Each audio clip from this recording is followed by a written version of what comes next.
Hello అండి, welcome to home talkies. ఏంటి మేడపైకి ఎక్కి ఫొటోస్ దిగుతుంది అనుకుంటున్నారా? కాదు, వర్షం పడ్డాక మా ఊరు వ్యూ చాలా బాగుంటుంది. అదే నేను మీకు చూపిద్దామని చూపిస్తాను అనమాట.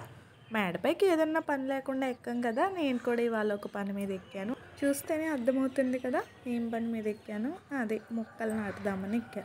నేను ఏదో పెద్ద పెద్ద వృక్షాలు పెంచేయడం కాదు, జస్ట్ ఆకుకూరలు. మా రోషన్కి 6 నెలలు ఉన్నప్పటి నుంచి అనుకుంటున్నాను ఇంట్లో ఆకుకూరలు నాటి అవే వాడికి పెట్టాలి అని చెప్పి.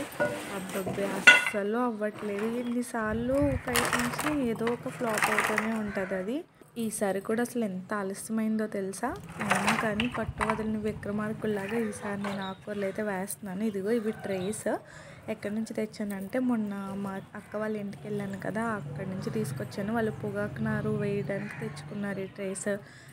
కొన్ని అడిగి తెచ్చుకున్నాము మొక్కలు వేసుకోవడానికి అని చెప్పి. అలాగే కోకోనట్ మట్టి అంట, అది కూడా వాళ్ళ ఇంటి దగ్గర నుంచే తెచ్చాను.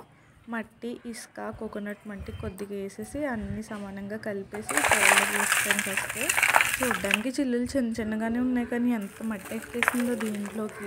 ట్రే నిండా మట్టి నింపేశాక ముందుగా మెంతులు నానబెట్టేసాను. యాక్చువల్లీ అవి పొద్దున్న నానబెట్టాను. ఫుల్గా వర్షం స్టార్ట్ అయింది. ఇదిగో ఇప్పుడు కూడా వర్షం కురుస్తుంది, కానీ ఎలాగైనా వేయాలి అని పట్టుదలతో వేసాను అనమాట. ఇంకా యాక్చువల్గా ఒక అరగంట ముందు నానబెడితే సరిపోతుంది. నాకు మెంతులు నానబెట్టేసుకొని ఇలా మనం మట్టిలో వేసేసుకోవాలి. విత్తనాలు చేతిలో పెట్టుకొని ఇలా ఇలా ఇదిలిస్తే అక్కడక్కడ పడితే అప్పుడు మొక్కలు ఎక్కువగా వస్తాయి అన్నమాట. దానిపైన ఒక లేయర్ మట్టి మాత్రమే వేయాలి, ఎక్కువగా వేయకూడదు. మట్టి ఎక్కువగా వేస్తే మళ్ళీ విత్తనం మొలవదనమాట.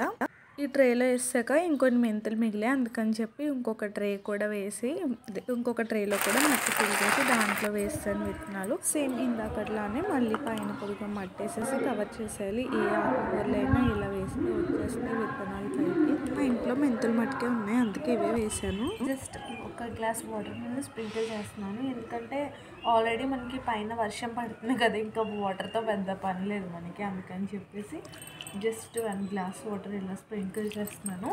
ఆకుకూరలు వేసేటప్పుడు మనం ఇలా మగ్తో పోస్తాం కదా, అలా కన్నా మనం బాటిల్కి చిల్లులు పెట్టి చిన్నప్పుడు మనం ఆటలో ఆడుకునే వాళ్ళం కదా, అలా స్ప్రింకిల్ చేస్తే బెటర్. వీటికి కొద్దిగా సరిపోతాయి, మళ్ళీ వాన ఎక్కువైంది అనుకో. సో నేను ఇంకా అందుకే వేయట్లేదు, తక్కువగానే వేస్తున్నాను. ఇవే సరిపోతాయి వీటికి. అయినా నాకు ఒక్కటి అర్థం కాక అడుగుతాను, ఉన్న మట్టి అంతా గచ్చి చేయించుకొని మళ్ళీ డాబా పైకి మట్టి ఎత్తుకొచ్చి ఎందుకు వచ్చిన తిప్పలు చెప్పండి. చక్కగా మట్టిని అలా ఉంచుకోవడం మానేసి ఈ తిప్పలు అవసరం అంటారా? ఇప్పుడు ఇల్లు కట్టుకునే వాళ్ళైనా కాస్తంత మొక్కలకి చోటు చెట్టుకుని తర్వాత ఇల్లు కట్టుకోండి. మన ఆరోగ్యం తర్వాత ఏదైనా ఒక్కసారి పోతే తిరిగి తీసుకురాలేం కదా. మట్టిని గచ్చి చేయొచ్చు, కానీ గచ్చిని మట్టి చేయలేం, అది గుర్తుపెట్టుకోండి. ఎంతైనా నేలలో పండిన పంట వేరు. అలాంటప్పుడు నువ్వెందుకు ఇది చేసావంటారేమో. నా పెళ్ళయి నేను వచ్చేటప్పటికే మా ఇల్లంతా బాగైపోయింది.